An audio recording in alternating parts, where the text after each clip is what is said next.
What's up, skeptics? Welcome to another episode of Reason to Doubt, your source for all things skeptical. I'm Jordan, joined with Jared. And again, for like the fourth time in a row, we've got a very special guest. We have Vishanti on with us. How's it going? It is going.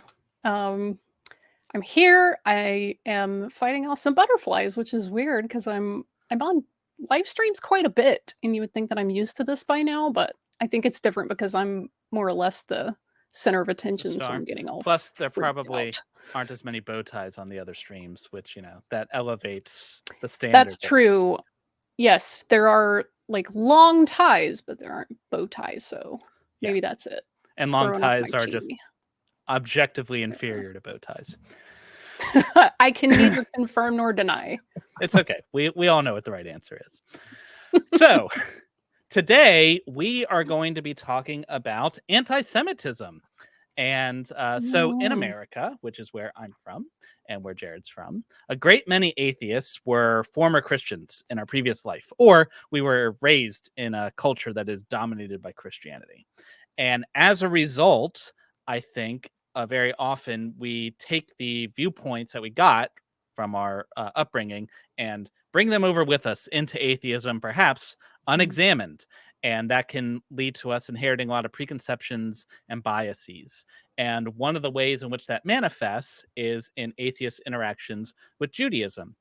This is a topic I've been wanting to talk about for a little while, and you were also planning on talking about this topic. So I'm really glad you could join us. So in case anybody in the chat doesn't know you or who you are, why don't you introduce yourself briefly? All right. Well, hi.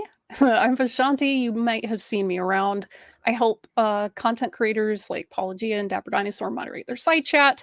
And then I do collaborations with Dapper and people like Fossil Daddy, subscribe to both of them. And I grew up in the Deep South in Alabama. It's like the buckle of the Bible Belt. And I have a very eccentric family history. My mom was raised Catholic. My dad was the son of a holiness preacher. Mom left Catholicism for like a non-denominational branch of Christianity when I was a kid, and she kind of raised me that way.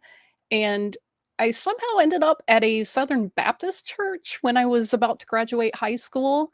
I say somehow, it's because I had a crush on a guy.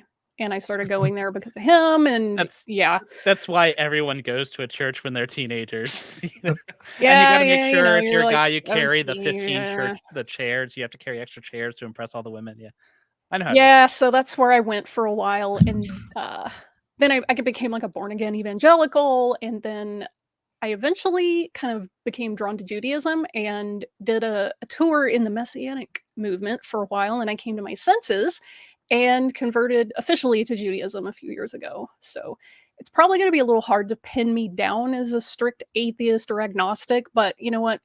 I don't really mind about labels. If you want to think of me as an atheist or agnostic, go for it.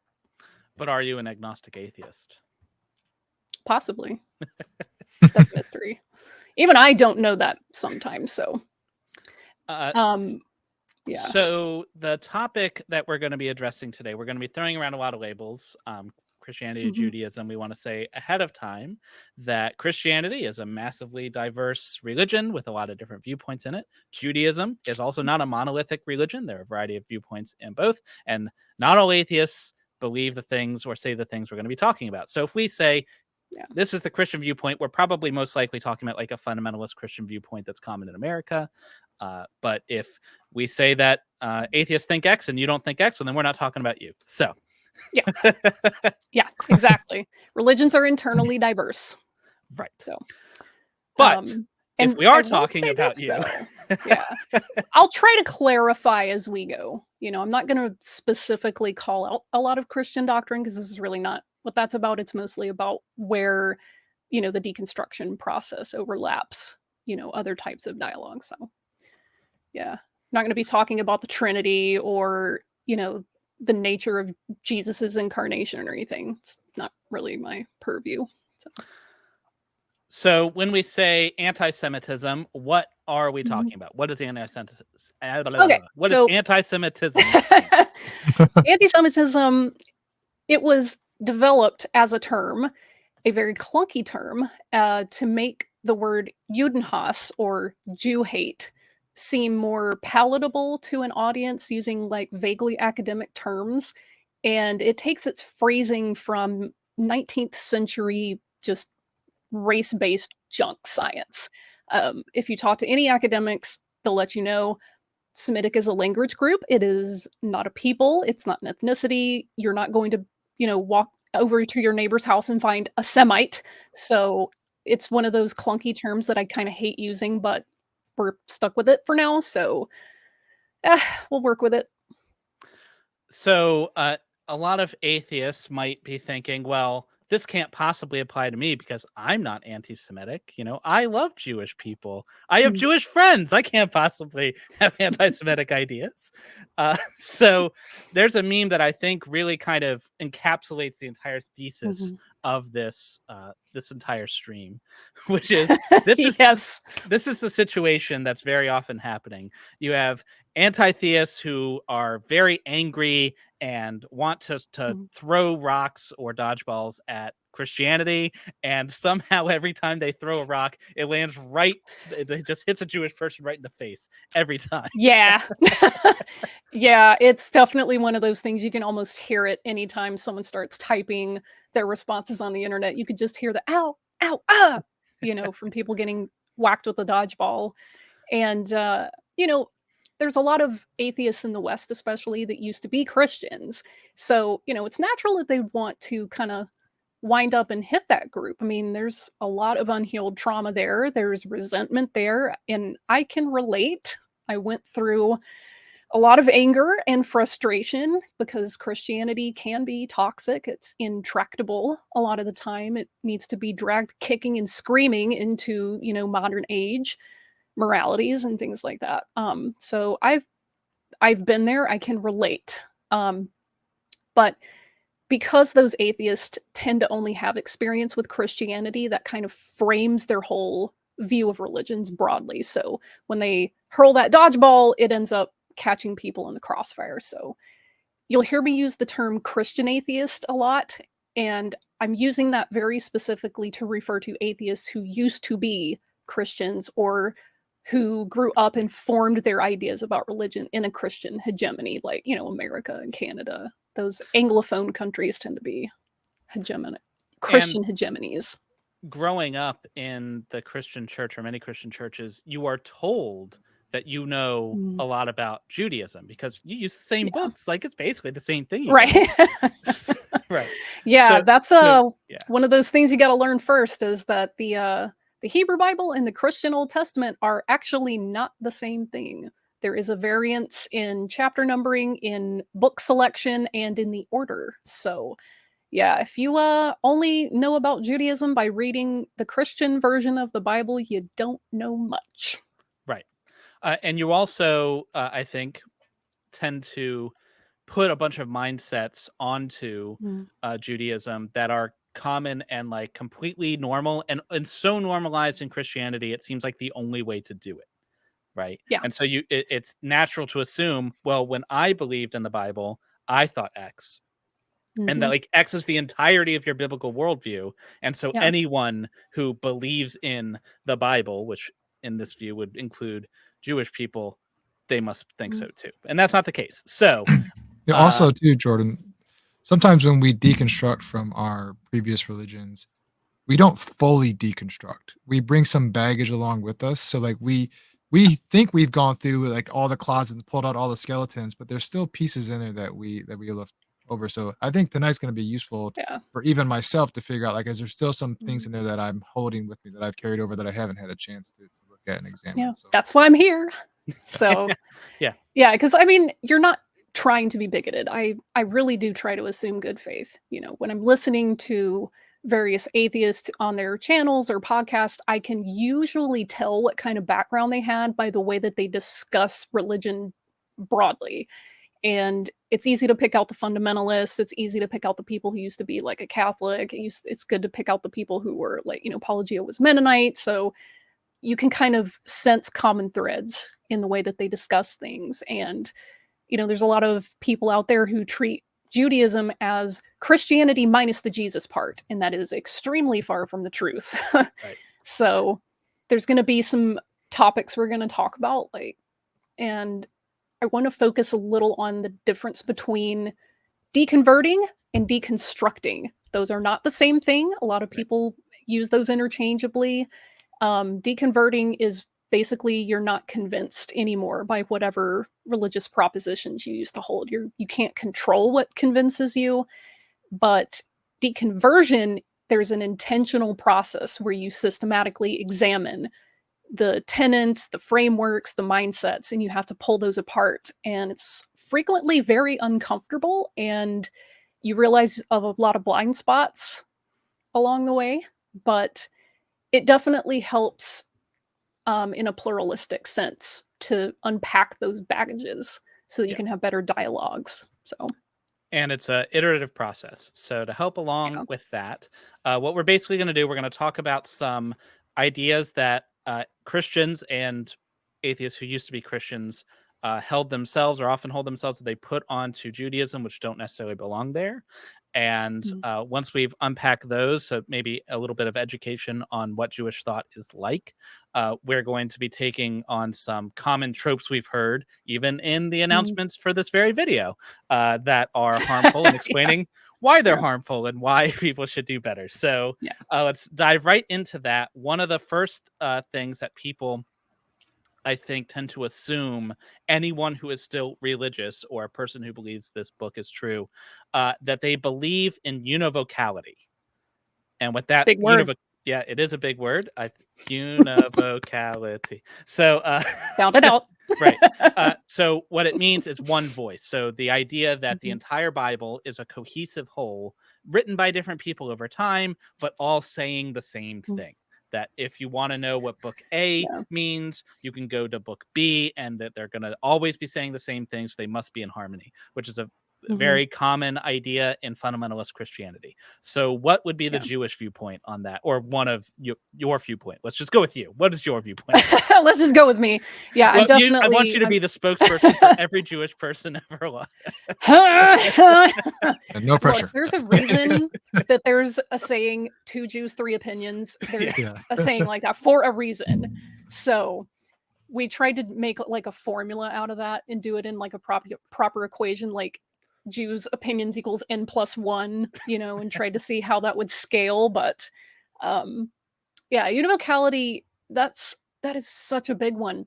The Bible itself, and you can discuss this with academics who are in the field, it's a collection of multiple writings by multiple people over multiple generations with multiple end goals and multiple theologies. And there are several books in there that have multiple versions of the same narrative. There's this idea that there's one single view of things in the Bible, or the Bible says this, that's ahistorical, and it's frequently fallacious. And before someone starts, shouting, cherry picking, let me just clarify that everybody negotiates with the text. Every single person that reads it, no matter who you are, where you come from. It's literally impossible not to do that. Even if you want to get your theology from it, if you want to look at the biblical mandates, or if you want to look at laws. For one, there's no standing temple, so that one's right out.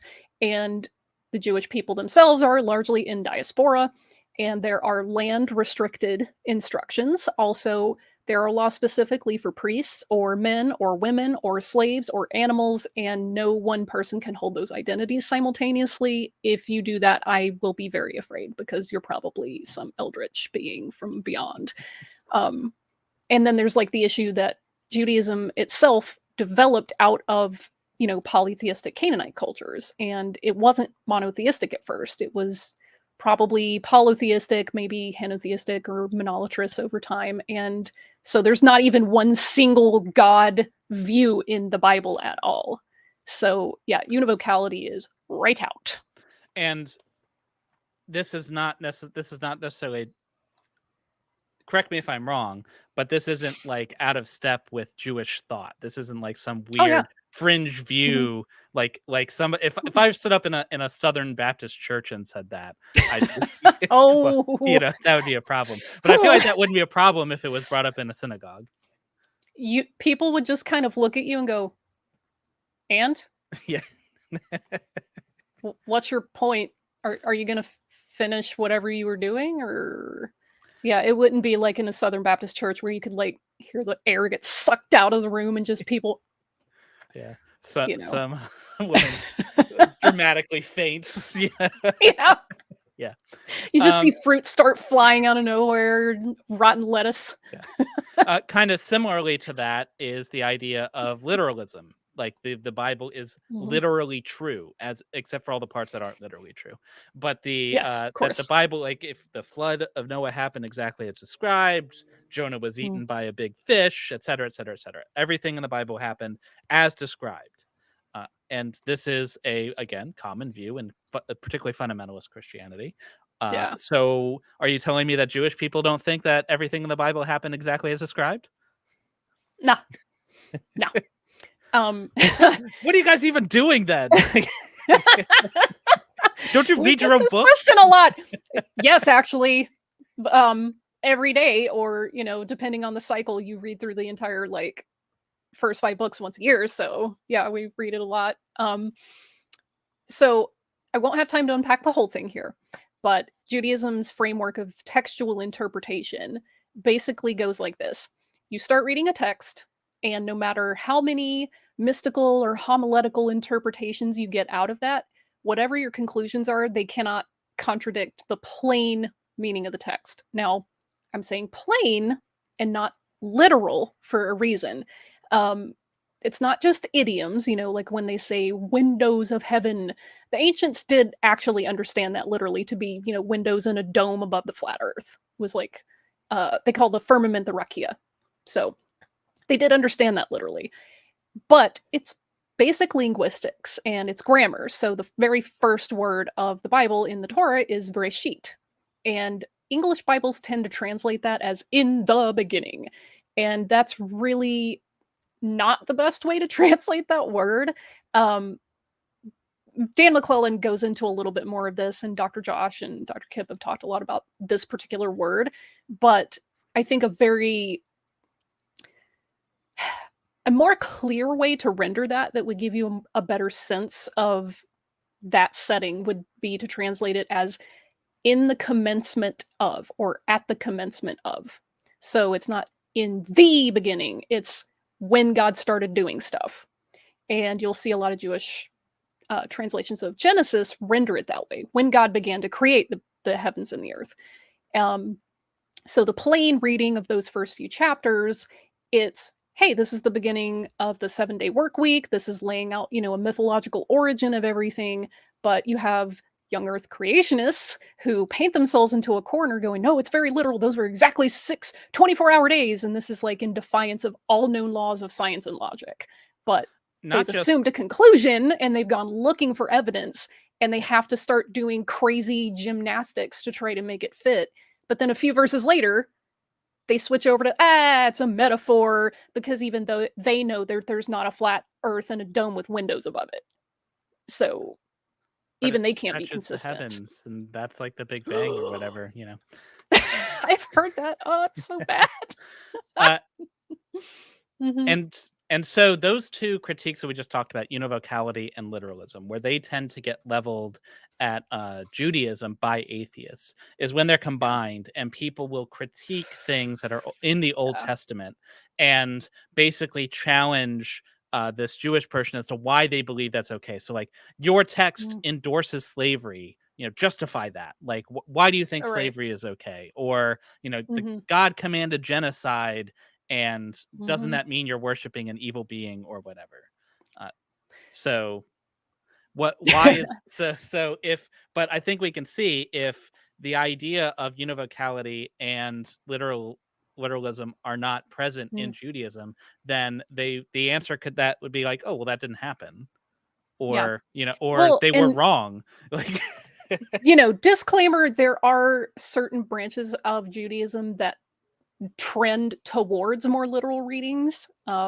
Most of the time you're going to find those in Orthodox circles, but it's not like fundamentalist Christianity, even when they tend to drift that way.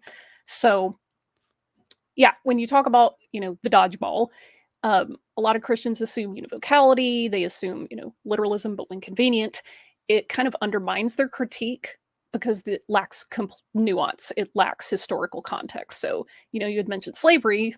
Josh Bowen just put out a 700-page book on how the Bible endorses slavery. And if you want to hear about 700 that, pages. we did an episode with him last week. Go check that out. Yes, exactly. And, the first almost half of the book is discussing that issue, and the back half of it is every other ancient Near Eastern law that has anything to do with slavery. So it's a one-stop shop. Yes, this was chill. Go buy the book. It's really good. But because the Bible endorses slavery, does that mean anybody who uses that book in their tradition endorses slavery? Joshua, the text of that commands, genocide and ethnic cleansing. Does that mean that anyone who uses Joshua in their tradition is fine with genocide? The penalty for causing a pregnant woman to miscarry is a property fine for her husband. Does that mean that anyone who uses that text must think of women as property? Like, no. The answer is no. Because that every single person in tradition have negotiated with text. So I was trying to find out a good way to help people understand this idea. And because a lot of the audience is probably American, or at least familiar with the way our cockamamie government works, the US Constitution, this is a really good example. So if you look at Article 1, Section 2, Clause number 3, you will find the 3/5 compromise. Slaves were only counted as 3/5 of a person, so that the southern states, which owned slaves, would not have disproportionate representation in Congress. Yes, it is still in there. Does that mean that every American thinks that Black people are only 3/5 of a person? No. Your immediate answer should be, hey, we fought a whole ass war over this. The 14th Amendment came out of it.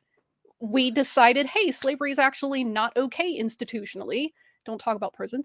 And the knowledge of that history and societal development and the struggle we went through to get, out of the system keeps you from making a stupid claim like, well, the 3/5 compromise is in your founding document and it's in your law book, so you must think that, all these other people are only 3/5 of a person. That's ridiculous. But we do that to the biblical text, and it's a legal document in a lot of places. And I know that's unwelcome nuance, but every week, I've watched atheist call-in shows, I've listened to podcasts, and the hosts start doing that very thing. Like, they'll go, okay, they kind of sense that they're not getting anywhere with a caller, and they'll go, oh yeah, justify slavery, justify genocide, justify, bigotry, and all this other stuff. And it's like, you have no idea that these are two completely different tangents. It's very frustrating. So if this is in the book that is a central part to your religion, and those parts are there, right? They are present in the text. Then, yes. How is it that that you aren't held to that? What is the process that has been done to move past that? Why is it that you don't feel beholden to slave laws? Yeah. Exactly. Okay, that's the question you should be asking. Is, well, if it's in there, why aren't they doing it? That's a good question. Okay. For the chat, if you've played Uno, put a 1 in the chat. 1 for Uno. Because we're going to use Uno as a good example. Kip Davis was concerned that the Canadians in the audience wouldn't understand, though we all know that you guys know what the American Constitution is. That's okay. I got smoke for Canada too. It's coming. Y'all just hang in there. Okay, good. We're seeing a lot of 1s. All right, yeah. Uno's it's a wonderful rivalry game. It's ended friendships before, but this is a good meme that I found this week, where someone had brought up Uno, and I immediately went, this is Jewish coded. So this is the meme. The official Uno account. Yes, they have an official account. And they say you can't play a +2 on a +2. And the top reply here is, thank you for the cards, but we'll take it from here. And the commentary at the bottom is, hey, the only rules of Uno are what you can convince the rest of the table the rules are. Because that's how rules And work. I'm pretty sure that most of the people in the audience had no idea that there was a you can't play +2 on a +2 rule. And right? so what is the parallel between this situation and Judaism? I am so glad you asked that. Okay. So, before we circle back to the Uno meme, a little bit of context. Judaism and how it negotiates with the text. So Judaism is an ethno-religion that developed out of what was probably a loose confederation of various Canaanite tribes. And initially, it was centered around temple worship of like a regional god or gods, and it drifted more towards monotheism, as the Hellenistic period approached. There were some leaps forward under Josiah and various things, but after the Second Temple was destroyed by the Romans in the year 70, Judaism had a very important decision to make. They had to adapt or go extinct. And the rabbis called a huddle and said, hey, everybody take a knee. We don't have a temple. This is a problem. How do we be Jews without a temple? So what they decided was, hey, let's formulate Judaism for diaspora. Let's center it around the home instead of around a building, because we don't have that building anymore. And there was really only one sect of Second Temple Judaism that survived after, the Romans just wrecked the place. And that was the Pharisees. The Sadducees were largely tied to the monarchy and things like that. So they didn't last very long without a temple because that was their job. And the rabbis just kind of made, Judaism 2.0. And our identity was no longer centered around a geographical plot of land and a physical building. And that center of cult worship just decided to go with the people. And that's what they did. They're like, we're going to make Judaism portable. You can be a Jew anywhere. So the Hebrew Bible is one of our texts. And, you've heard of the Talmud probably. There are various legal codes like the Shulchan Aruch. And unlike fundamentalist Christianity, the Bible is the starting point of our discourse. It is not the finish line. So if you try to hit up a Jew and go, yeah, well, the Bible says, they're just going to look at you and go, yeah, but the rest of the commentaries that we have say, da-da-da-da-da. So you really have to ditch the univocal thing and you have to ditch the literalism thing, because there's a process of, well, hey, why don't we do this thing? Judaism's constantly evolving. There are things that are morally unacceptable in the biblical text, like full stop. You can't justify slavery. You can't justify genocide. You can't justify bigotry or homophobia or patriarchy and sexism and stuff like that. That's unacceptable. So when you look at the text, which is the, one of the ways that you have formed your identity, you have to decide, is this who we want to be? And there have been many times in the history of Judaism where we've looked at the text and gone, this isn't who we want to be. And so we change. We negotiate with the text. We negotiate with this identity. So I pulled up a couple of my favorite stories from the Talmud, and they give you a little bit of background to how we view the text and how we wrestle with it. But I think you have a super chat. We do. So Yeah. from Pat for $2. What about all those Christians LARPing as Jews? Thank you for your super chat. We're getting to that. We're getting to that. It's like you're reading my mind. Okay. And so before you get into your examples, if I'm hearing you, it Mhm. sounds to tie it back to the Uno meme. It's kind of like God said, "Here's the rules," and the Mhm. Jewish people are like, "Awesome, thanks. We're going to take the rules and we're going to do our thing with it." And then they're commenting on it and they're developing it from there. Yeah. So There's Tesla actually a Ranger meme says I saw Judaism as that house somebody rules. said And you're basically Yes. saying Judaism is house rules. Like Judaism, Oops, yeah, all house it's rules. yeah, oops, all house rules. God is Yeah. the DM, is the core book for the gaming system, but every table has its own DM, and they, make the rules fit the table, right? For all you gaming nerds out there. I can't relate to So that in yeah. any way. Sure you can't. Do. Okay. So there's another meme where somebody had done it in the style of like Tumblr fan fiction, and it was like God being the OP of the post, being like, here's the Torah, I worked really hard on it, here you go. And the Jews take it and go, hey, OP, do you take criticism?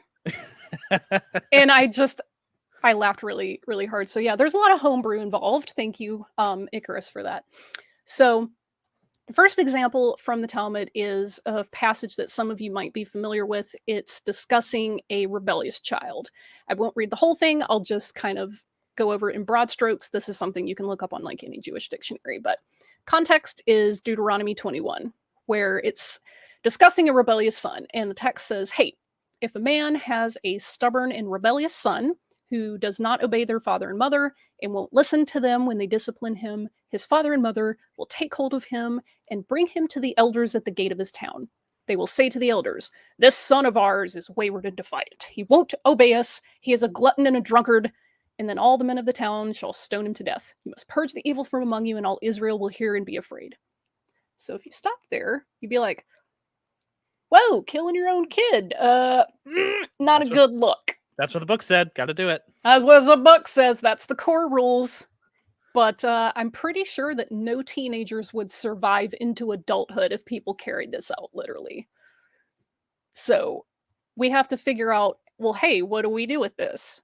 We don't just clip it out of the book and throw it away. I mean, we need context, yeah? So what some of the early sages do around the year 200 or so is they start looking at the text and they go, this is kind of tricky, so let's figure something out. And they look at the grammar, they look at the phrasing and the word choice, and they go, why'd they pick this word? Why is it phrased this way? And they go, okay, well, it opens up with stubborn and rebellious son. And it said son, not daughter, so girls are automatically off the table. Bam, you've already cut that down by almost half. Then it says, hey, they need to be kind of like aware of what they're doing. If they're rebellious, you've already taught them kind of basic morality and ethics, so they have to have hit an age of responsibility. So what is that? And they discuss, hey, he's probably already hit puberty, so, kids under a certain age are eliminated, so you've narrowed that field even further. And then they go, hey, it says, he's a glutton, so you need to think about the types of food and how much it is that they would need to eat to qualify as a glutton, because it's not just eating, it's eating to a certain amount of excess. And they do these clever loopholes with the text and go, well, hey, if they didn't want you to use the metric of food to determine who was qualified and who wasn't, why is it in there? So you're using the text to narrow the definition without having to add anything. And by the time you get through the end of that paragraph and you read the discussion that they're having, the conditions are so narrow that no one qualifies. And you might be thinking, how could you possibly do this to God's holy word? How could you try to get out of it with clever loopholes? And it's like, well, do you want to kill kids for being stubborn and disobedient? Like, pick a lane, I thought we were here for harm reduction, not like, rocking your kids to sleep, as Kent Hovind used to put it. I'm so sorry that I had to quote him. Oh my God. I'm so sorry. Yeah. Okay. I'm not that sorry.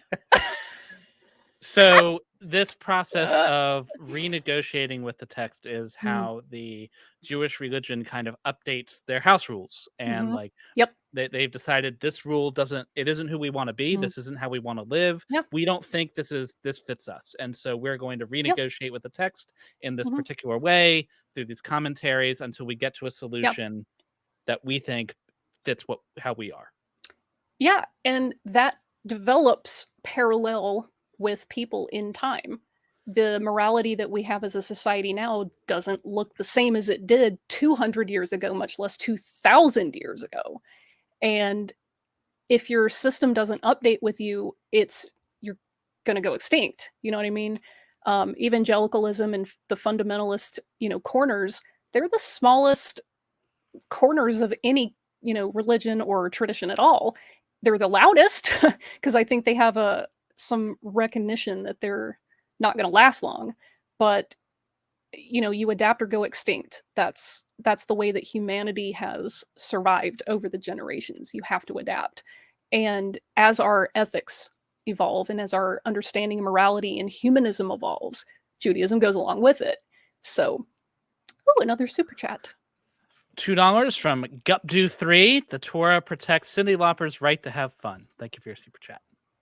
I like that. Yeah. So another person I've had conversations with in the past was very much a fan of the literalist, like, the Bible says this, you should do it, school of interpretation. And I flipped to a passage where it was discussing the holidays. And there's a certain holiday where we're supposed to basically camp out in tents for a week, or huts. And it says, build huts and do it for a week.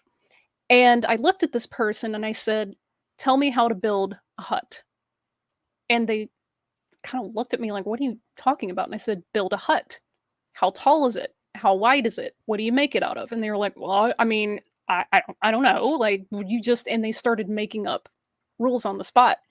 And I went, okay, so you're not text only. You can't be. Mhm.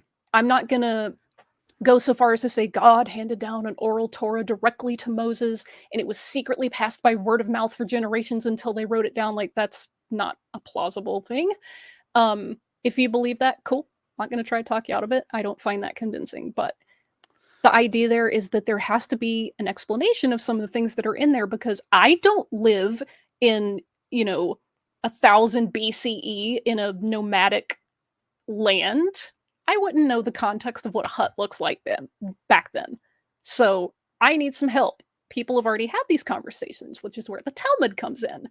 We don't read it as a dictate from the ancient sages. They've already had discussions, and we're just jumping in on the latest update on the message board, so to speak. So a couple of the chats I think tie into this. Wannabe Scholar asks, isn't this essentially apologetics in a way?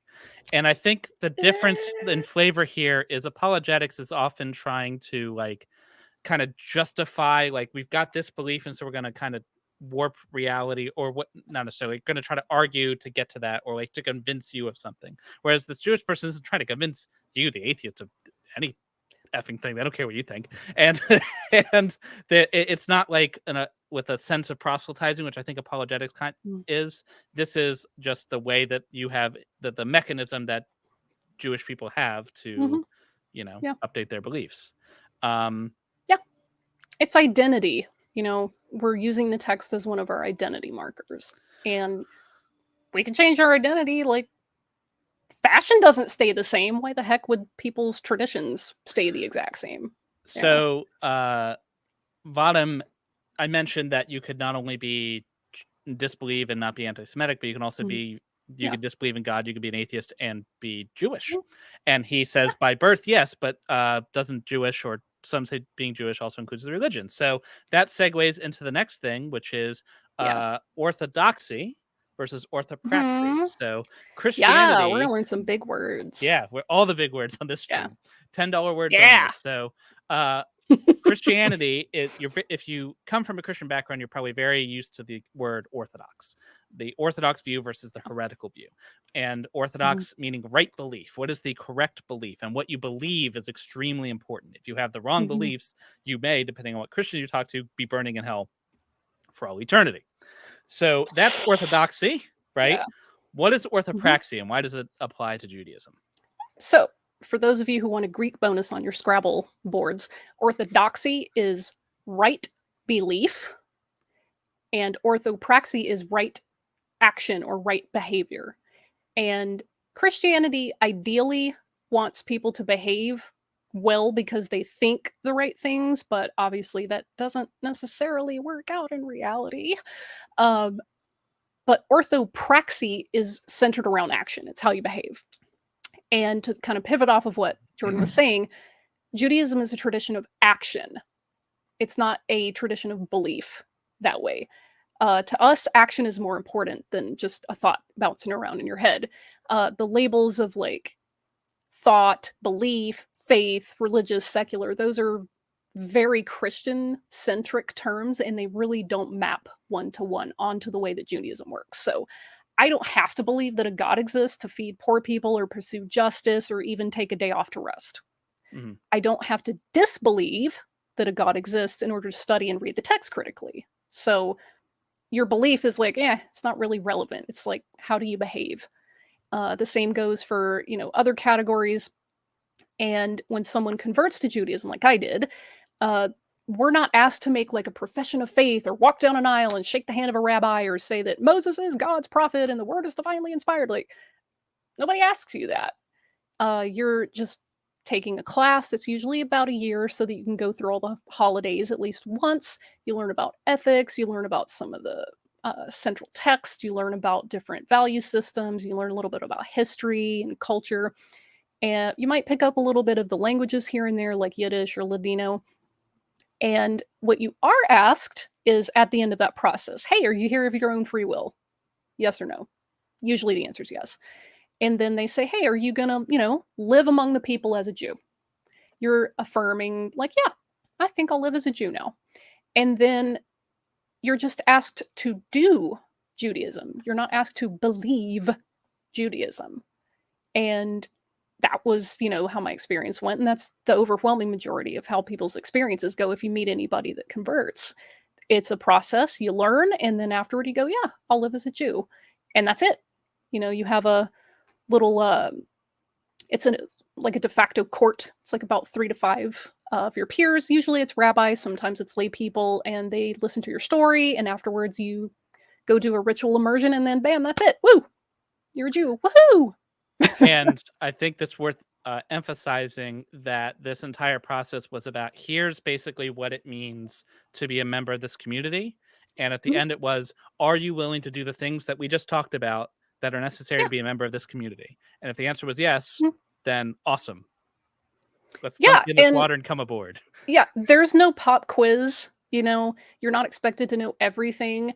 And even when it comes to the laws, they're not acting like Torah police. They'll ask you, do you know about the basic rules of kosher? And I was like, yeah, I know about that. And then I just straight up told him, hey, listen, I really, really love tacos. So this whole meat and dairy thing at the same time, like cheeseburgers, I'm not a super fan of that. And they didn't kick me out of the room. They weren't like, you're disqualified. No Jew. They were like, okay, we understand. Give it a shot. See how it works out for you. They weren't like, oh, that's it, you fail. There's because everybody kind of decides how that's most relevant to them. So one of my good friends is Jewish, and we were deployed together. And when we were getting breakfast in the chow hall, one time he had his little ACU yarmulke on and serving ourselves, and he put a mound of bacon, like a heaped pile of bacon on his plate. And I was like, I said, Rousseau, aren't you Jewish? And he's like, yeah, but bacon's delicious. Yeah. Right. Yeah. And I mean, that's something I've actually talked to people about this. They're like, well, you're Jewish, don't you keep kosher? And I'm like, well, yeah, but not the way you think. And they're like, well, I can't believe you can't have bacon. And I'm like, I can eat whatever I want. I just choose not to. Right. If I want to go have a piece of catfish for lunch tomorrow, I could totally do that. No one's going to come out of the woodwork and go, Jew, breaking the law. Confiscate no those one menorahs. cares. And Savage says, it seems like Jewishness doesn't map well to the Christian idea of what a religion is. Yeah, right? It really doesn't. It really doesn't. If you're coming out of Christianity, the idea of religion is what you believe, and that the things you believe are true about the world. And that's just not what Judaism is about.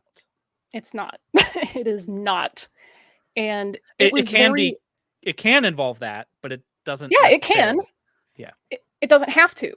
And there are atheist rabbis right now who are leading prayers or doing counseling work or studying texts in a yeshiva, which is like our equivalent to a seminary. And there's no contradiction there. No one's going to go, oh, I can't believe you don't believe in God. That'll rock some worlds for people who want to be theist or feel convinced by, the principles of theism, which is fine. But that's not a requirement.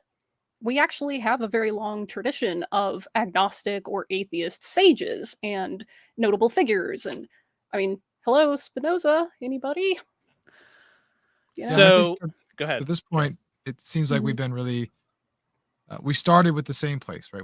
We started with a collection of books, and we have 2 very different religions. One has been focused more on practice, and one is more focused on belief. But if you're coming from this Christian-centric worldview and you have this lens, if you don't understand the other side, it can be very easy for you to view them in a different way, or also to make actions that would treat them differently as well, which I think we're going to get into. Yeah. I've had people tell me, well, you don't behave the way that I think a Jew should behave, so therefore you're not a Jew. Right. Because it's definitely their decision. And I'm like, your opinion on how to do Jewishness, if you're outside do of a this Jew. community, it means like less than nothing to me. Like, Uh, don't care. Like, So one of the things when we were talking about this, Mm. when we were talking about doing this and leading up to this, that kind of struck me was about how the laws are about markers of like identity markers, and how Yeah. like because it's because of the way in which it's a religion, there's not this separation that like people in Yeah. America think I'm an American and a Christian, and those are two different things. Like I've Yeah. got my culture, my religion, and ne'er the Unless you're twain one shall of meet. the MAGA crowd where Right. they're like, oh, you gotta be Uh, a Christian to be a good American. Like, yeah. And so like Alex asks, well, why don't, so when this comment came up when we were talking about like the negotiation, right? And he's Yeah. asking, or they, I don't know what their pronouns are, why don't they, Jewish people, just change the text? Like just why go through this process of this thing? Why not just change it and do whatever, you know? Why would we change the text? Yeah. Why would you do that? Super chat. I mean, if you're playing, okay, $2. no true Jew. Yeah. So I felt that. If you're if let's use the D&D analogy. If you're playing a homebrew at your table, are you gonna go to the headquarters for Wizards of the Coast and go, all right, we're gonna rewrite the entire core book based on our homebrew? I mean, they're probably gonna be like, security. They're gonna escort you out, and and they're then gonna be like, why would you do Pinkertons that? on you? But you know, Oh, Pinkertons, God. I was not very excited, but I was also kind of excited for people to learn that the Pinkertons were still around, because yes, they're as shitty as they always were. So they've welcome leaned to into the it. Pinkerton hate club. Yeah. But anyway, Yeah. back to Judaism. So Yeah. So this kind of ties into something that a comment I've seen on Twitter is, well, like I'm an atheist, I'm an anti-theist, I don't hate Jewish people. Why can't you just like throw away the religion part and keep the culture part? I don't want you to change your culture. Just stop being religious. I mean, first of all, stay in your own lane. I'm not gonna go breaking down a sick temple door and go, you guys should get rid of your religious part because I don't like it personally. Like, what? That's extremely rude. And it's also very Christian centric. It's very like Western values centric. And I really resist this idea that, well, I figured it out and now I get to dictate how everyone else should think and feel and believe and do their culture. Like, bro, just leave us alone. Judaism is not a proselytizing religion. We do not go out to the streets looking for converts. Like, if you want to convert, yeah, sure, come on, we'll leave the light on for you. But you're not going to find us out on the street holding like cardboard signs going, Moses is the way and the Talmud is the, true text. Like, no one cares. We just want to be left alone to do our stuff. And because a lot of people treat us like, Christianity minus the Jesus part, they just kind of import all these assumptions on there, and they're like, well, you're probably just the same old bigoted fundamentalist, da-da-da-da-da. And I'm like, dude, stop. Just, can you learn anything about anything? That would be great. So I think what the piece that people who are saying this are missing is that the culture and the religion are inextricably intertwined. Yes. But it's not religion in the sense that the Christian lens would tell them of, I believe in the God and I believe in this creation. This is our cultural internal identity. Here are the rules that we follow as a community that mark us as a people. And so by telling you what you should do, instead of going through this process of renegotiation, you should just rewrite it from scratch. It's very similar to telling anyone in a different culture, well, what you do in your culture doesn't make sense to me, so you should change your culture because it doesn't make sense to me. It's not how I would do it.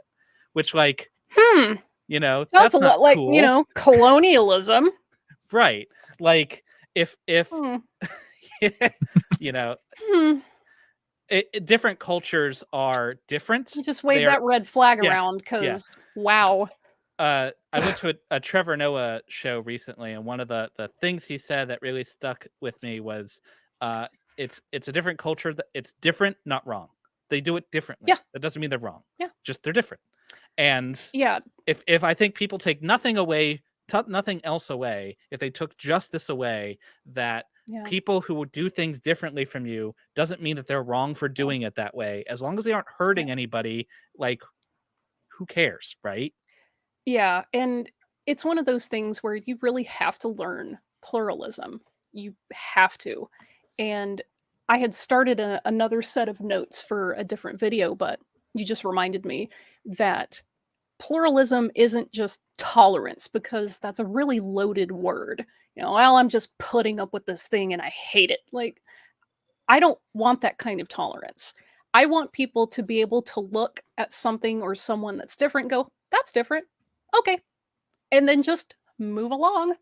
It's not affecting you. And Yeah. you definitely don't see Jewish people trying to abolish abortion or gay rights. In fact, we're on the front lines of a lot of these struggles. Like, there are traditions in Judaism that prioritize access to abortion. So, you have a lot of the Christian fundamentalists out there trying to go, God, the Bible's against abortion. And first of all, we should not be legislating based on any one religion at all.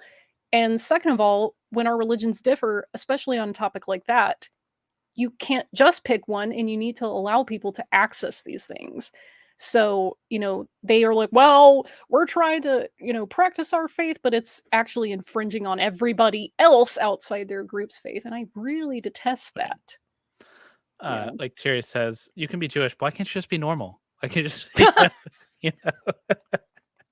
obviously being sarcastic. Where's the smiling cry emoji? That's how I'm feeling right. They also said earlier they found the Jewish treatment of their holy text to be a lot more sane. And that reminded me, when you were showing me, when we were prepping for this, you pulled up a picture of like the Talmud, and it had like the original text and then all of the commentary around it, which was so cool to me. Yeah. Because it's like it almost bakes in.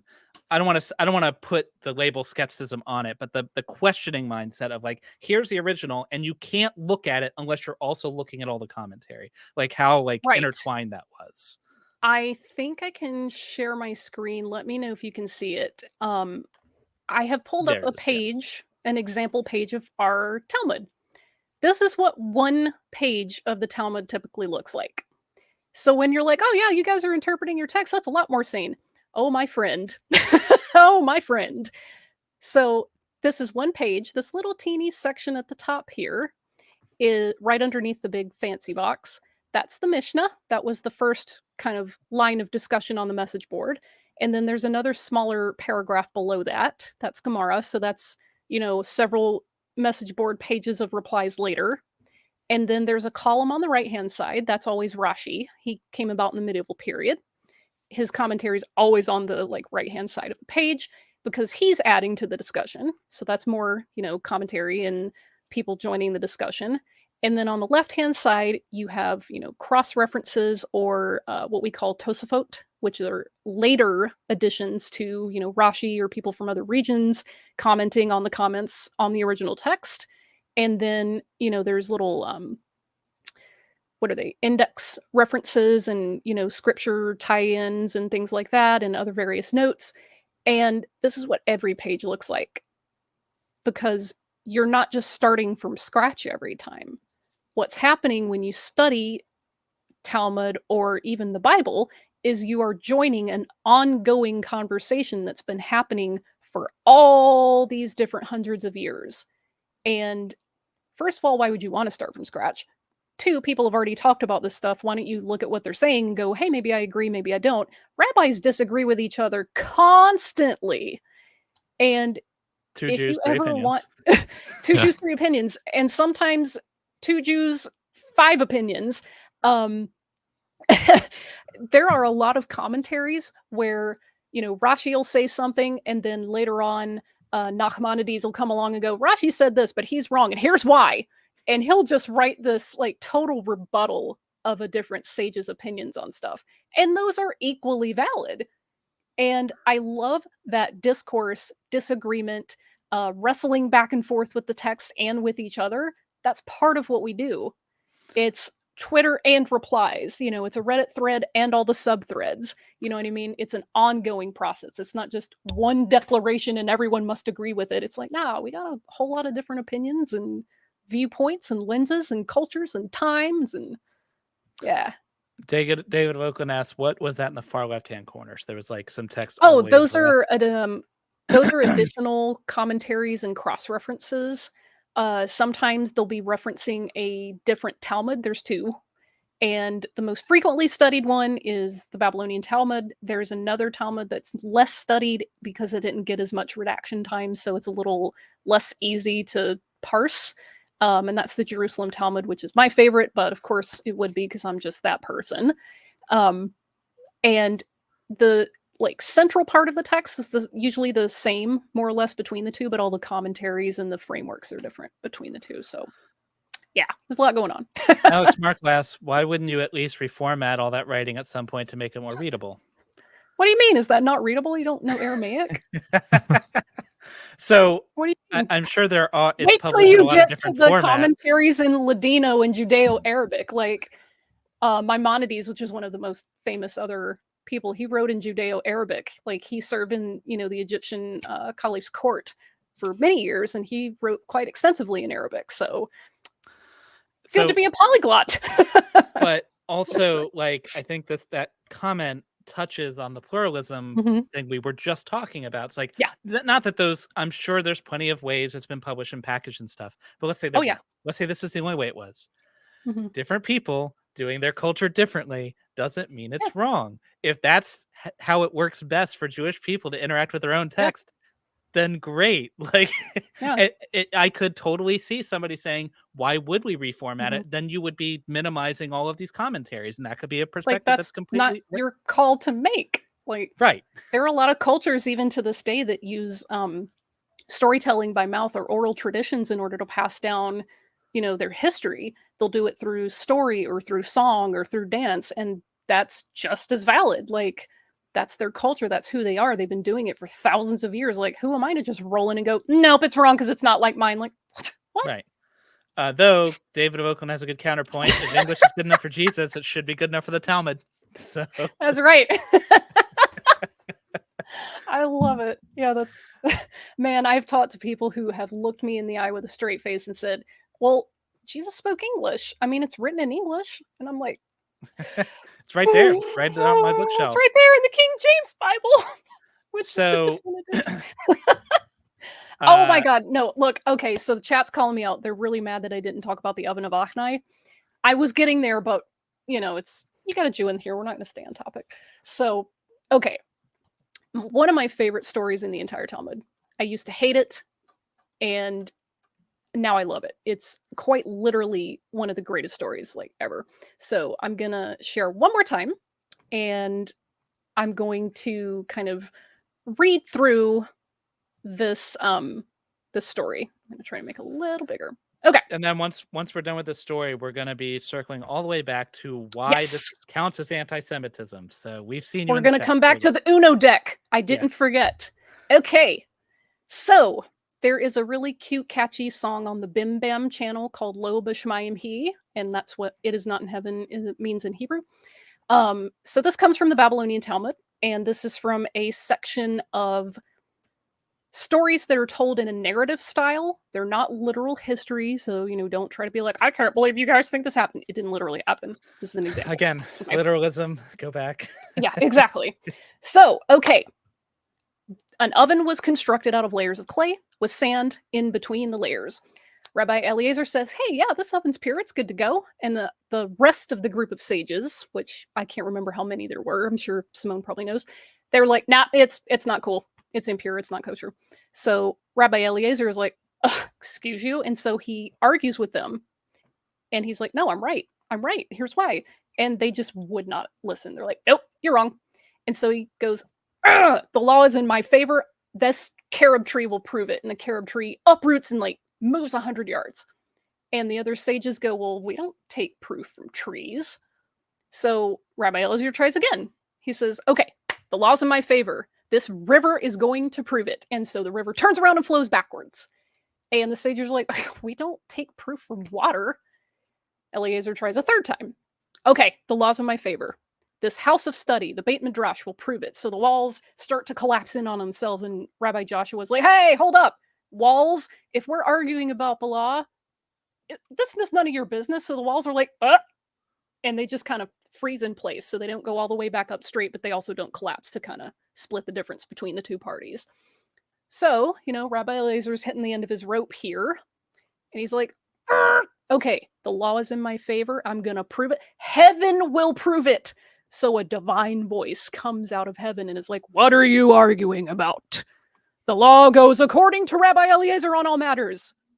And if you were a fundamentalist Christian, you'd be like, well, that's the end of the story. God said it. Done. Yep. But Rabbi Joshua, who just rebuked the house of study, got up and quoted Deuteronomy 30 and says, it is not in heaven. And you're like, wait, what? Why is that a win? So, another rabbi explains, hey, God, you already finished this draft. You already printed the core book. Torah was already given at Mount Sinai. From that point forward, we don't rule according to divine voices coming out of the sky. And then he paraphrases Exodus 23, where the straight text says, you shall not incline after the majority to do evil. But he's paraphrased it in a way that interprets it, you shall incline after the majority to do good. So you're like, whoa, did they just tell God to get good? Like, what's happening? And so later on, Rabbi Nathan, another rabbi, is talking to Elijah the prophet. And it was like, hey, did you see what happened back there? What was God doing this whole time? And Elijah goes, the Holy One was going, they got me. My kids, they got me. Like, and this story is literally us going, hey, once that core book is printed and handed down, we get to do the homebrew. And there's more to the story, but this is the perfect encapsulation of how Judaism deals with a text.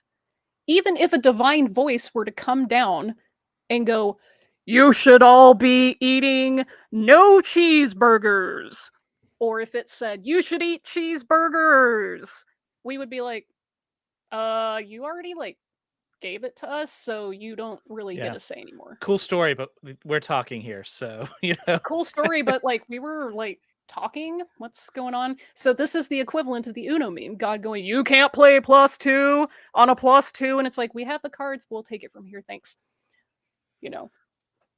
So yeah, that's just one of those things where people are like, well, I can't believe, but God said in the Bible, and it's like, well, we don't listen to these decrees. Even if a divine voice were to come down, we don't rule by divine fiat. We follow, morals and ethics and logic. So A.L. Trucker said he wanted to make sure his disbelief in the God of the Bible and the events therein isn't misunderstood as anti-Semitism or some sort of hatred. And I think what we're getting at here is not only can you disbelieve everything that happened, none of it's literally true, the Garden of Eden didn't happen, you could do all that and still be Jewish. Not only it's not there's no contradiction there. And so if that kind of disbelief in and of itself isn't anti-Semitic, Jonathan Becker earlier asked, why is any of the stuff we're talking about is anti-Semitic? How okay, these are misunderstandings, but where does it cross that line? Oh, we're getting to that. So we're getting to that right now. So we've talked about the misconceptions that atheists have and some of the ways that those misconceptions are leveled at Jews in online discourse. And I think that one of the best ways to demonstrate kind of how all this comes together to end up manifesting as something that's anti-Semitic is to use an example. And before you get there, just to kind of clarify, because I don't want people to get the wrong idea, have fun with the text, because we do. I mean, look at the story I just read. How can you read that and not start laughing, legitimately? Can you imagine, being in a group of religious leaders and God comes down and goes, hey, you're doing it wrong. And we're like, who invited you? You know, thanks for the book, killer. We'll take it from here. Thanks for the book, Wizards of the Coast, but we're doing a homebrew and you're not invited to the table right now. So, and it's fine if he wants to play, but we're doing the homebrew rules. So yeah, get with this table. So talking about religion and culture and, well, this is religious, but that's secular. And why can't you do the culture part? But why can't you do the non-religious part? And the way Christian atheists largely don't understand that is the religion is the culture. The culture is the religion. it's an ethno-religion. It's not just an ethnicity. It's not just a religion, for whatever you take that to mean. It's one identity. You can't separate them out. Jews are Judaism. Jews are Judaism, and Judaism is Jews. And the thing that makes us Jewish is exactly the stuff that makes other people not Jewish. And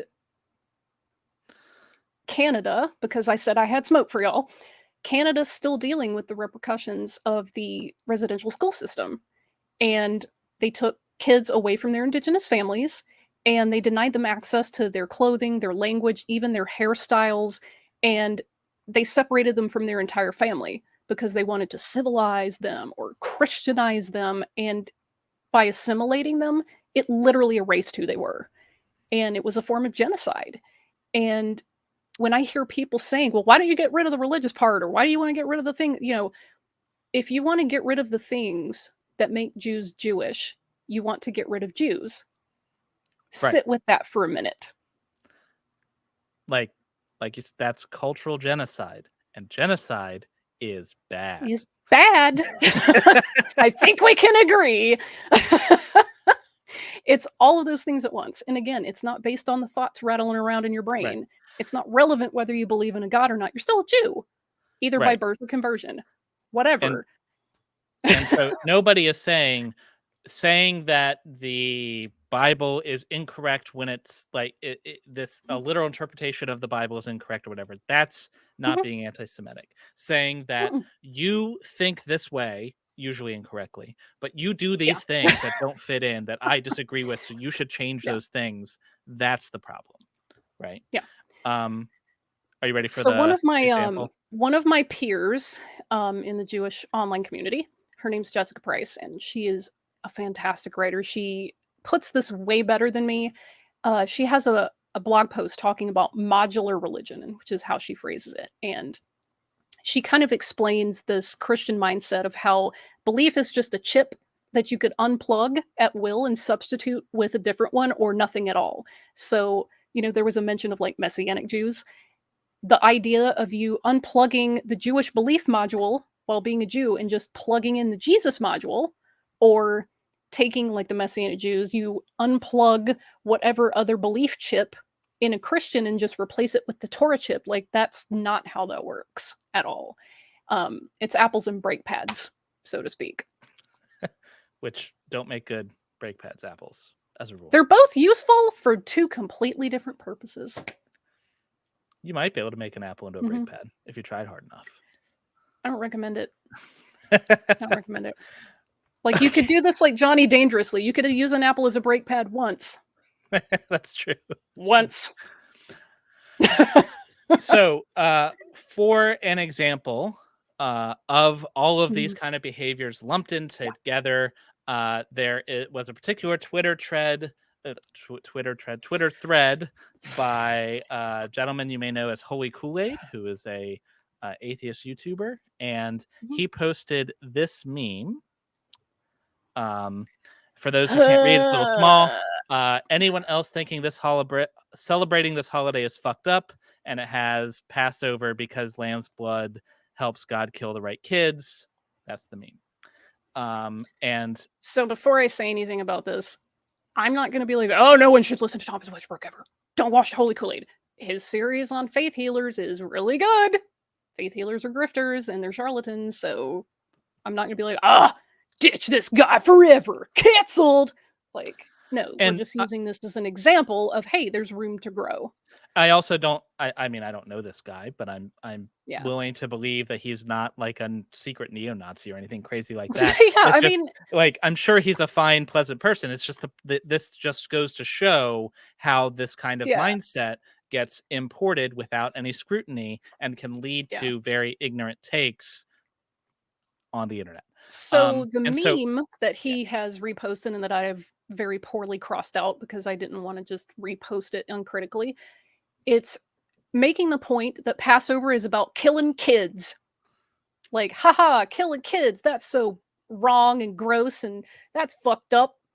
And there's other screenshots that we're going to show where literally immediately a lot of people who were both Jewish and non-Jewish jumped in to go, hey, yo, what the fuck, man? What are you doing? Do you want to retract this before you make an ass of yourself? And the long story short is no, he did not want to retract this. And yes, he actually did end up making an ass of himself. And therefore, I have now brought this into the conversation as an example of what not to do. So why don't you explain directly why is this an anti-Semitic idea? Like what it, so isn't there the story in the Bible? There's a story in the Exodus where they have the plagues, and one of those plagues is killing the firstborn. So why and why would celebrating this event not be bad? All right, cool. So this is textbook anti-Semitism because it is completely ignorant of how Judaism celebrates its holidays and recognizes its text, but it's also importing bad Christian theology onto Jews. So his idea that, it's about celebrating bloody death of kids. Wow, what a shitty God, am I right? Ha ha ha, stupid Jews, stupid anyone who celebrates Passover, am I right? And because again, the meme was about the celebration Passover. It was about the celebration of kids killing kids specifically. And immediately a bunch of Jews jumped in and go, hey, if you've never been to a Passover Seder, just let us know. We don't celebrate Passover that way. In fact, there's only a very brief part of a Passover Seder that mentions the plagues, much less the death of the firstborn. And my friends, it's not a party where we are like, haha, death of firstborns, haha, death of kids, woo, get wrecked, babies from Egypt. Like, sucks to suck, nerds. Sucks to suck, get wrecked. Like, there is a tradition in a lot of Jewish communities called the Fast of the Firstborn, and it is done in the lead up to Passover. And it's one of these things where you're memorializing this event and going, whoa, this was serious. Like, I'm glad that me being a firstborn, of which I am, I'm glad that I, am alive. That's pretty awesome. Life is cool. So, Tapper Dinosaur. He says, stupid Egyptian babies. What do they know? Yeah, right. But yeah, Passover, it is quite literally... First of all, there's no archaeological evidence that the Exodus happened. I mean, shocking to some people to learn that. But, hey, Ron Wyatt didn't actually find chariot wheels in the middle of the Red Sea. Like, this is not a thing. And the charred mountaintops at Sinai, those are just geological formations and stuff. So, yeah, that's not something that literally happened. So again, that's an example of this meme is importing ideas of literalism into a religion that doesn't have those ideas.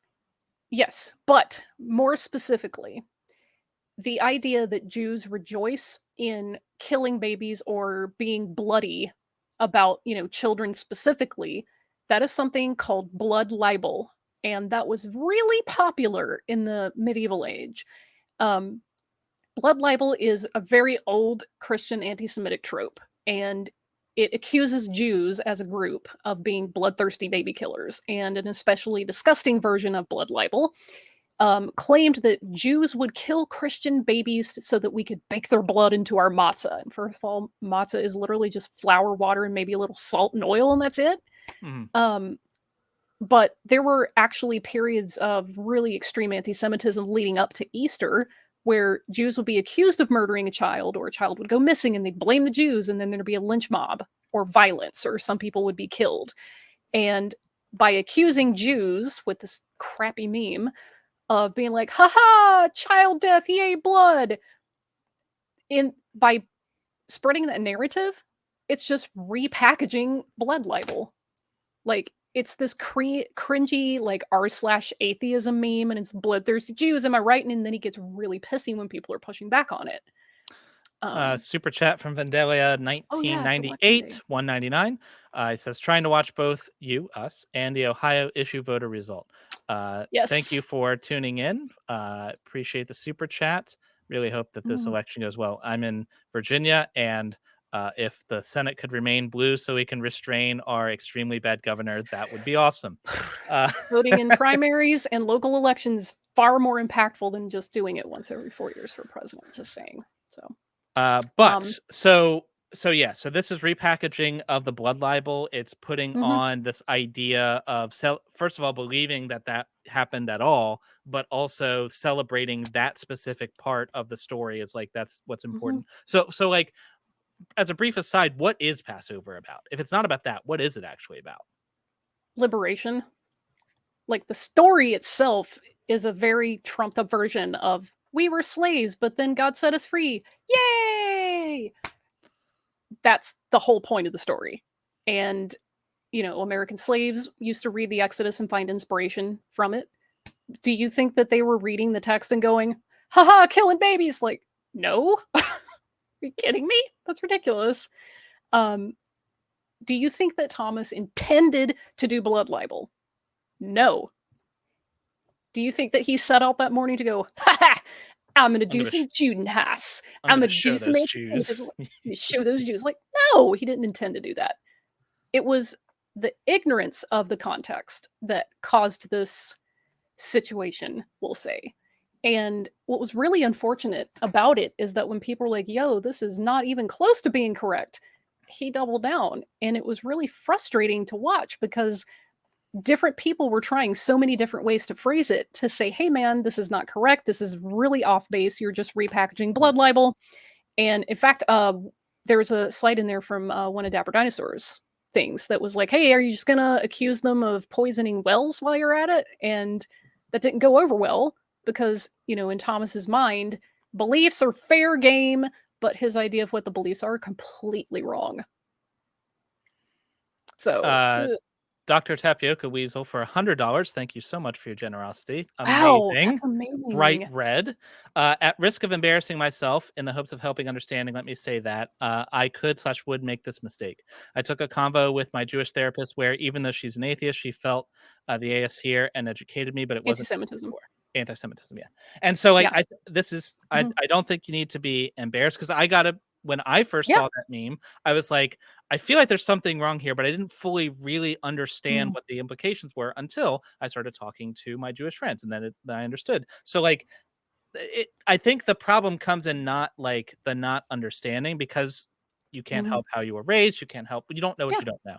The problem comes in the doubling down and like when you're saying, hey, here's this thing that Jews believe, and Jews are saying, no, it's not. Let me tell you what Jews believe. And you're like, no, I know what Jews are like. Like that's where the problem is. So man, I think there's it a goes to show really that but this could happen to anyone, right? And so yeah, like, it can happen to anybody. Yeah. And again, ignorance is a really easy problem to fix. You just learn. And I mean, honestly, we all have cell phones. That's almost the sum total of human knowledge in your palm right there. You can look up almost anything that you want and have answers in very little time. So if you're making a comment and first a bunch of people from that marginalized group go, yo, this is not correct. And then B, a bunch of neo-Nazis start showing up to your thread going, yeah, man, glad you're seeing the light. You might need to pull back a little. If I ever say anything and a bunch of neo-Nazis start cheering, I will immediately assume I'm wrong unless I have compelling evidence to the contrary. Like yeah. I think this kind of gets to the heart of what Jordan and I's channel is all about, though, and it's the skeptical mindset, right? So being willing to change your mind, being willing to Jordan and I have said stupid stuff and said incorrect stuff on this channel, but when we were informed about it, we said, "Oh, sorry, we were wrong. Let's fix that," and now we're right now. I mean, have you ever been wrong before? It happened to me. Well, see, the thing is, you can be wrong one time. So you were wrong about Christianity. So you changed that, but now you can't be wrong anymore because you're an atheist.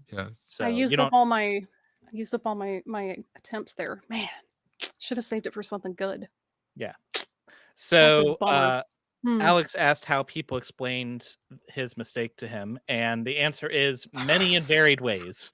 Many and sundry ways. Yeah. Did any of them go over? So some of the highlights, I don't want to rehash this whole Twitter thread because that's not the point. We're not trying to do Twitter drama, it's just being a thing. But some of the points that kind of stuck out were this that learn to separate people from beliefs. You can respect the former while critiquing the latter, which is true. You can, however, you should Yeah. be correct about what you're critiquing. And when you say, well, this is a Mhm. Jewish belief, and all the Jewish people in your threads are saying, no, it is very much not, that should be a clue, Yeah. right? And so here, Yeah. so kind of making a laundry list, putting literalism, that's incorrect. Univocality, that's incorrect. Saying that this is the way that Jews believe, when Judaism Mhm. is about practice, not beliefs, that's another red flag. So these are kind of like, I hope you can see how these are kind of combining into making a Yeah. Voltron of shittiness. Yeah, very much so. It's like when you say you can critique the belief, but then your idea of the belief is, haha, killing kids, am I right? Like, Right. And as we have discussed, that's, I think, Jordan, is that what they call a straw man? that would be a straw man, in fact. Yeah. Interesting. That can serve as today's fallacy of the day, since Hmm. we didn't I forgot the prepare new one. one. So There there you you go. go. Yeah. Today's fallacy of the day Yeah. is the straw man fallacy, where Yeah. you make Yeah, up a and fake version of people's beliefs.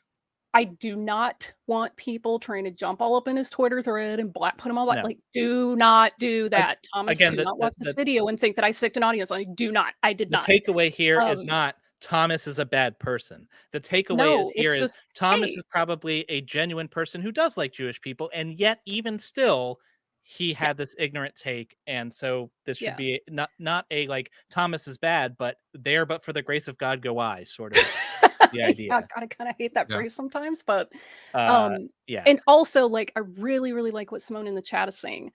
Um, one big thing that comes over in a lot of this stuff is people assuming, well, no one's ever had this brilliant thought before about this morally ambiguous problem.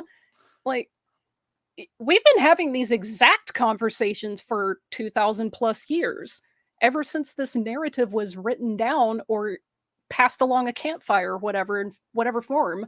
People have been discussing the morality and the ethics of this story and God's role in it. You are not the first person to have this thought. You know, in fact, as Jews, we question the decisions, commands, and values of what's being told to us by God in the text lots of times. You might know about this one really obscure story from this dude you've probably never heard of named Abraham. And he had a kid, and God goes, "Hey, Abraham, we're cool, right?" And Abraham says, "Yeah, we're very cool. Like, we're tight. We're besties." And God goes, "Okay, kill your kid." prove it. And Abraham doesn't even hesitate. He's like, "All right, put the kid in the wagon. We're going up the hill." Anybody who reads that story should immediately ask themselves, "Hey, why didn't he hesitate? What's wrong with Abraham right now? Why is he not hesitating?" Any rational person would be like, maybe I shouldn't sacrifice a kid." But Right. in history, people did used to offer up their kids as sacrifices. So there's historical context. B, there's an ethical conundrum. Why would God tell him to do that? Was Abraham right to start doing it? And is it a virtue that he started to do it? Christianity considers it a complete virtue that Abraham was going to do this. They're like, well, he had faith that God was going to raise him from the dead because, Isaac was the promised, seed and all of his kids were to come through there. So Abraham's faith was so good, you guys. It's like, Yeah, because being did stabbed by anybody your ever? dad wouldn't be traumatic at all. No, it wouldn't be traumatic as heck. I wonder how Isaac dealt with that after, honestly. And there's rabbinic literature that writes like Yeah. essentially fanfic about their relationship after. Savage. Savage with the $2 super chat. You mean to tell me that Jews disagree? Say Disagree. it. Show. Gasp. What? Yeah. But Uh, here's a thing. Here's a question that was asked to me one time, and I will pass it on to you. Has it ever occurred to you that Abraham failed the test? And I know what you're probably thinking. Yeah, but the text says God reckoned it to him as righteousness. Again, is that the correct assessment? Ask yourself that. There's not a right answer. This is something that you need to wrestle with. And wouldn't you know it? The word Israel is God wrestler or struggles against God. And we do that a lot. right. So, Yeah. like, even if Hmm. bringing it back to the Passover thing, even if you thought like this is an evil thing, that that doesn't mean, because of the way that Jewish people approach their text, that they would feel married if they agreed, yes, that was wrong and bad, and we agree. And that's not at all, again, not contradictory. So, Yeah. you know, We should be able to call There- out bad beliefs, bad practices, but when somebody is but if you don't understand what somebody's beliefs actually are, that's the thing. Yeah. Or if you don't understand what their practices actually are, that's another thing. So part of this is having this preconceived notion of what, Jews This- believe or practice, and then just going on that Yeah. assumption. you have this Christian caricature of Right. Judaism. Yeah. That is And what that's you're a criticizing. lot of, if you read a lot of medieval disputations between like Jews and Christians, it's just caricatures all the way down. It's cringy, it's awful, honestly. But if any of you happen to know like any neo-pagans or Wiccans, you can immediately trigger them the same way by going, "Why do you worship Satan?" I can feel the psychic damage in the chat right now, because anybody that understands anything about neo-paganism or Wicca will be like, "I don't believe in Satan. What are you talking about?" It's like asking a Christian, "Why do you worship Vishnu?" They would be like, "What?" Yeah. So one question that I hadn't brought up before, so I'm going to take a risk in just springing this That's on okay. I'm you. good off the cuff. Let's go. Yeah. So somebody on Twitter asked me when I was promoting this stream and talking about anti-Semitism and atheism. They're like, they challenged me. They assumed that I don't know. What they said was, how come I can't criticize practices like circumcision and say that they're wrong? Right? Why would that be Yeah. anti-Semitic? And Yeah. well, first of all, I think the answer probably would be that wouldn't necessarily be anti-Semitic. I mean, some Jewish people I've read also criticize that. But I do it all think, the time. right. And so, first of all, that, again, misconception on what the attitude is among Jewish people about their own practices. But two, so what would your perspective be on someone, if someone said, I think circumcision is wrong and bad? So here's there's why. an account, another, my other favorite account on Jewish Twitter or Twitter. For those of you on Which Blue Sky, there's a I love that. there's a Jewish version of Blue Sky, and we call it Jew Sky or Jewski because it's spelled the same way. It's spelled the same way. Yeah, didn't. So one of my favorite accounts is Just Say Christian, and that's basically, the summary of a lot of his replies to people is, you were saying the word religion, but really what you meant was Christianity. Why don't you just say Christianity instead of saying religion? So he frequently will reply to people in these very discussions, and they'll go, "Why can't I critique the beliefs?" And his exact words are, "You're not qualified."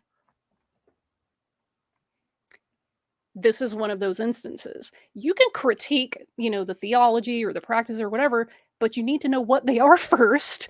And the vast majority of people who came from a Christian background or live in a Christian hegemony do not know what those beliefs or practices are. They are not even qualified to have this discussion. $5 super chat from David of Oakland. This has been a great discussion. It's got to go, but if we have you on again, I'll definitely tune back in. Thank you very much. We will endeavor to do that. Yeah. So AL Trucker says genital mutilation is wrong, and I don't have a way to care if that insults anyone.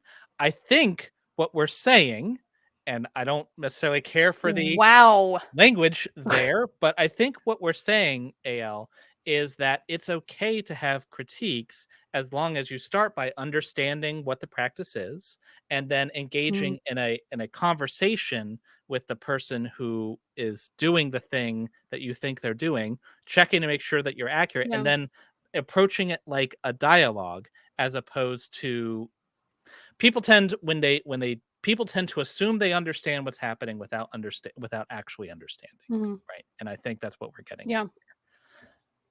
I mean, honestly, we're running out of time, which sucks because I get a lot of these replies.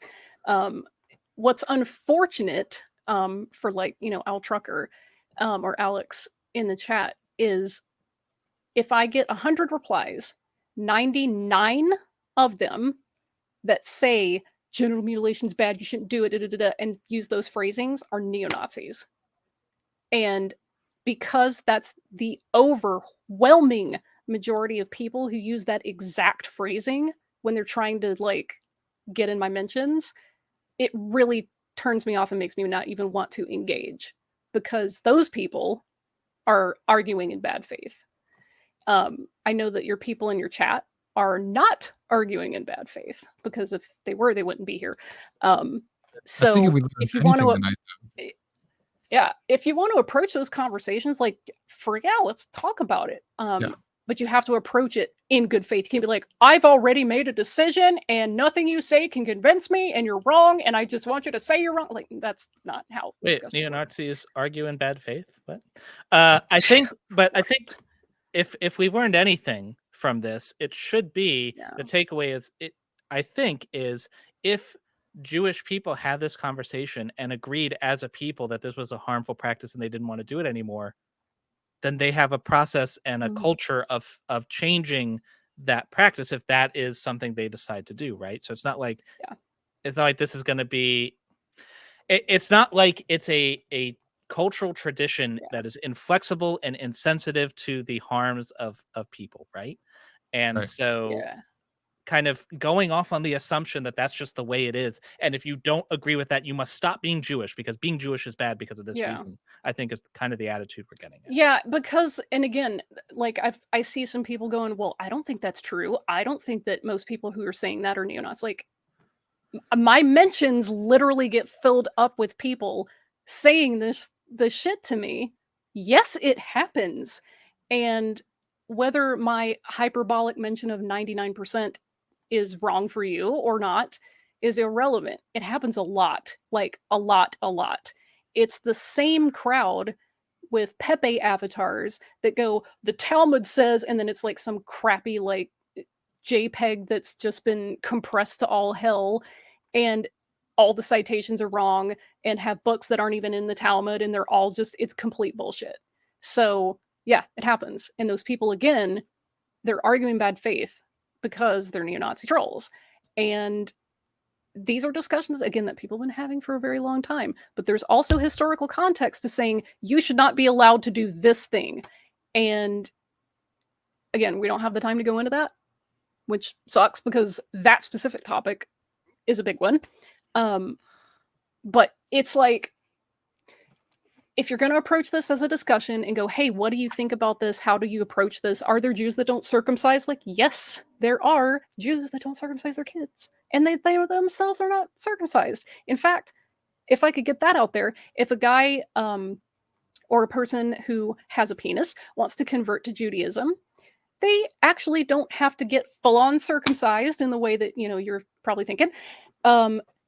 If they choose to go to a physical ceremony that is equivalent, there may just be a quick pinprick of blood. Not, all right, here, bite the bullet, all right, we're gonna get you half off, all right. Yeah. But even at that point, if they're an adult and they're consenting and they want to do it, then if it's an adult, they ask you, hey, are you comfortable doing this? If you're not, okay. That's not like, you're disqualified. Like, again, consent is extremely important in that sense. So people approaching it from a conversion perspective get to make that decision. So Steve Reno, $2. What does God need with a starship? I don't know. that movie.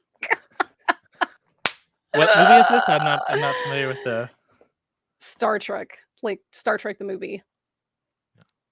Like, okay, the old Shatner version of Star Trek. Okay. Yeah, Star Trek 5. Yeah. One thing we meet didn't really God in space, and God's asking them for a starship, and they say, "What is God need with a?" Okay, it's a whole thing. Watch it. It's, again, the odd-numbered Star Trek movies aren't as good as the even-numbered ones. I stand by that. Star Trek is the best one. Don't at me. So one thing we didn't really talk about, Shanti, and something that I think is relevant to the conversation, particularly when it comes to Christian atheists, is that many Christians, Christian atheists, when they were Christians, were actually taught in church and Sunday school that Jews were bad, okay? Because they're the ones that crucified Jesus. So like there's all this baggage and even implicit things that are going on inside their brains because they've been conditioned to relate using the word Pharisees as a pejorative. Yeah, exactly. So a Mhm. lot of that Oh, stuff, yeah. when you're going through your deconstruction, it's not just understanding the practices and the belief system, but also understanding your own Yeah. perception of even the word that, Yeah, there were so many other things that I trimmed out of my notes because I thought we were gonna run out of time, which, we Yeah, will, but, you will, yeah. another big Scrabble bonus for you folks out there in the audience is deicide. That's another very ancient, if not the OG, Christian anti-Semitic trope. Jews are collectively responsible for killing Jesus, and they're, eternally guilty, and it's okay to persecute them because they shouldn't have done that, da, da, da, da. And first of Even though all, it's the Jews didn't Romans. crucify anybody. That was the Romans, actually. Right. So, 2, the Sanhedrin did not meet at nighttime. What are you doing? And 3, the Jews, and specifically like the Pharisees, are the perennial villains of the New Testament. And if you think that you know anything about Judaism, or especially Second Temple Judaism, by reading the New Testament, you don't. You really don't. When you call someone a Pharisee, you're just calling them a Jew, because Pharisees are the antecedents to the rabbis. So, Yeah, and what are you also doing? won't get into this, but the Pharisees are not Yeah. the ultra legalistic, like don't care about No. people thing that the caricature that was given to you in Sunday school. That's not accurate. We won't get into that, but that's just not accurate. Yeah, it's So not accurate. That would be the Sadducees. I think the kind of the topic we just touched on, and like the way that it's Mhm. being approached, touches on what I think is an important thing for atheists to keep in mind when we get into this, or any kind of discussion, atheists Yeah. and skeptics, is like, what's the goal? What are we trying to accomplish by Yeah. having this discussion? And Right. I would submit that the goal should be to help people to enhance well-being and to seek the truth. Yeah. Right. And Yeah. if that's our goal as skeptics, then that means that in order to pursue that goal, we should be careful that we're not harming people who are different than us, or forcing our beliefs on other people, or those Yeah. lacks of beliefs. None of those things would go to those goals, right? So stopping Right. the practice of any and all religions in and of itself is a goal that not only doesn't make sense, but is harmful, because Yeah. not every religion is Christianity. There are some religions that Exactly. are, newsflash, different from Christianity, and AKA all the other ones. right, and in some cases, the religion is inextricably linked to the culture, and so if you eradicated the religion, you would eradicate the culture, and that's genocide. So That's genocide. This is exactly why I was mentioning like Indigenous and First Nations people. That is why I did that, because Americans have a very recent frame of reference for that. You know, um, not letting them dress the way that their people dress, not letting them speak their language, not letting them wear their hair that way. All the things that are the cultural identity markers, even the religious or what they would think of as ritual practices, those were either forbidden or specifically, removed. And that is a form of genocide. And again, that's not something that we do here. Um, Secularism, as I see people discussing in the chat, um, secular and religious, again, does not map one to one onto other religions like it does to Christianity. There are Hindus who will very just vociferously argue with you about what's secular versus religious. There is not a clear boundary there. And you really have to have the context before you go into these discussions thinking, I know everything I need to know, all religion bad. Haha, I'm so enlightened. Like, don't right. do that. Because I really care about the atheist community. If I didn't care, I wouldn't be bothering. I wouldn't be wasting my time. I would just be like, and I'd write everybody off. I actually appreciate the atheist community because they are raising legitimate criticisms and speaking out against Christian hegemony, especially Christian nationalism. That's a critical discussion we need to be having right now, because it's not just harming Jews, it's harming trans, it's harming homosexuals, it's harming people from any marginalized community, anybody in the LGBTQ spectrum. That's harming. And they're speaking out about it. So I want them to have really strong arguments. I want you guys to be able to take on these bad faith actors and be able to do it in a way that's not setting up a bunch of straw men. Because, like, we hate it when the freaking apologists do that. You know, Mhm. it's the most annoying thing in the freaking world. Like Frank Yeah. Turk gets up there and goes, "Oh, it takes too much faith to be an atheist." It's like, oh my god, atheism's not a faith position. What are you doing? Like, That's a ah! great point, is that channel how frustrating it is when Frank Turek tells you as an atheist what you think. Now, Ugh. have some empathy and imagine how it feels to a Jewish person or a Hindu person or whoever, like when you're telling them how they believe and they are actively telling you that you're wrong, right? So, That happened actually to I saw a clip of, Shannon Q and Paulogia where, like, somebody had called in and were out talking to them about, "Oh, you're suppressing the truth and you're unrighteous, da, da, da, da." And so, Shannon just pointedly asked this person, "Are you calling me a liar?" And they were like, "Well, no, no, no, no, no, no, I'm not calling you a liar. I'm just saying that the Bible says that you're intentionally disbelieving." And she was like, "Hold up. I'm telling you what I'm doing and what I think and what I believe. Your book is saying something else. So you are calling me a liar." And she made this person admit it. Like, you are calling people a liar about what they know in their own mind mhm. Yeah. Yeah. because your book says it. Like, are you kidding me with this?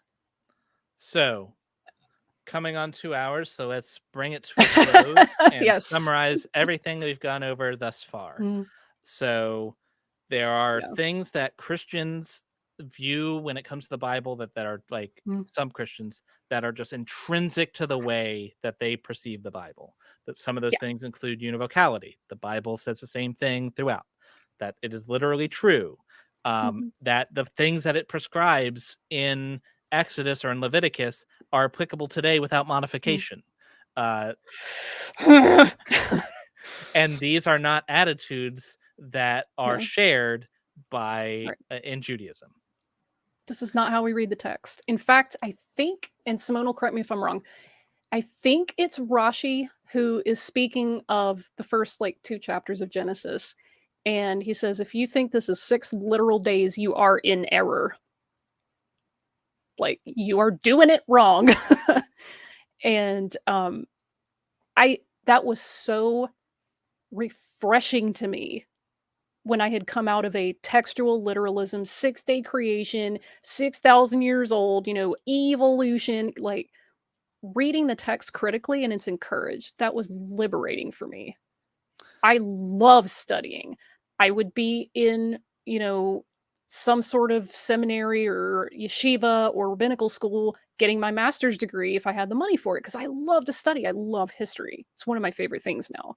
But I didn't know this stuff because it was all, oh, literal this, Bible this, what's the word? Sola scriptura, I got liberated from a lot of that. It was causing toxic thinking and toxic behavior and learning pluralism and learning how to just, hey, people are different. That's fine. Doesn't affect me. It's cool. Just leave them alone. Yeah. That Uh, honestly, that changed my life, man.